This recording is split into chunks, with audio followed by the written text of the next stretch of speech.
কংগ্ৰেছৰ ভুলৰ বাবে আজি উচ্ছেদৰ সন্মুখীন হ'ব লগা হৈছে অসমৰ সহপৰিয়াল। দীৰ্ঘদিন শাসনত থকাৰ পিছতো এই সকল লোকক কংগ্ৰেছে ভূমিৰ অধিকাৰ দিয়াৰ পৰিৱৰ্তে কৰা নীতি প্ৰস্তুত কৰিছিল কংগ্ৰেছ চৰকাৰে।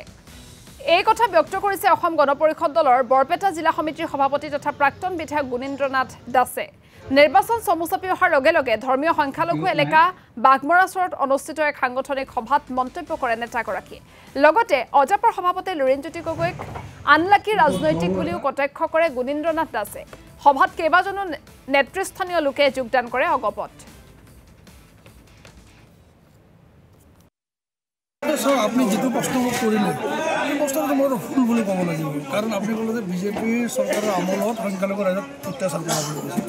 আমাৰতো বৰপেটা সমষ্টি পাকা বেতবাৰী, মই নিয়াৰেষ্ট কৈছোঁ, মই বৰপেটা সমষ্টি পাকা বেতবাৰী বা আজি যদি আমি চাওঁ যে জনীয় সমষ্টি যিটো পুৰণা জনীয় সমষ্টি, এইবিলাকতো কোনো অত্যাচাৰ হোৱা নাই।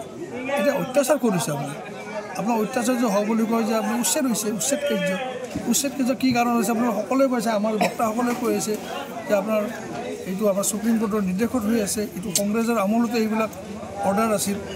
তৰুণ গগৈ চৰকাৰ আৰু কংগ্ৰেছ চৰকাৰে বহি আছিল, কোনো ধৰণৰ ব্যৱস্থা নোলালে। আজি সেইবিলাক কাম আজি ৰায়বিলাকৰ ইমপ্লিমেণ্ট কৰিছে। ইমপ্লিমেণ্ট কৰাৰ কাৰণে আজি ফৰেষ্ট লেণ্ডৰ পৰা আজি উচ্ছেদ কাৰ্য চলিছে। সংখ্যালঘুকো একো অত্যাচাৰ কৰা নাই। আজি যদি আপোনালোকে চায় সংখ্যালঘু ৰাইজসকলক যিখিনি মই দেখিছোঁ, তেওঁলোকে সম্পূৰ্ণ চৰকাৰৰ সুবিধাখিনি সকলো পাই আছে। ৰাস্তা ঘাটেই হওক বা চৰকাৰী যি হিতাধিকাৰী যি আঁচনি, এইবিলাকৰ ক্ষেত্ৰতো তেওঁলোকে কোনো বঞ্চিত হোৱা নাই।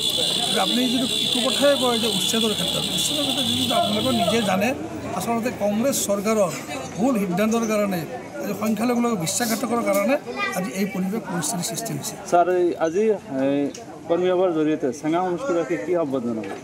চাওক, আজি আমি যিটো কেন্দ্ৰীয় সমিতিৰ নিৰ্দেশ মতে কৰ্মী সভা এইকাৰণে আহ্বান কৰিছোঁ যে আগন্তুক নিৰ্বাচনৰ ক্ষেত্ৰত অসম গণ পৰিষদ দলক তৃণমূলৰ পৰ্যায়ৰ পৰা যাতে আমি শক্তিশালী কৰিব পাৰোঁ, তেতিয়াহ'লে নিশ্চয় আগন্তুক দিনত যাতে আমি এই চেঙা সমষ্টিটো নতুন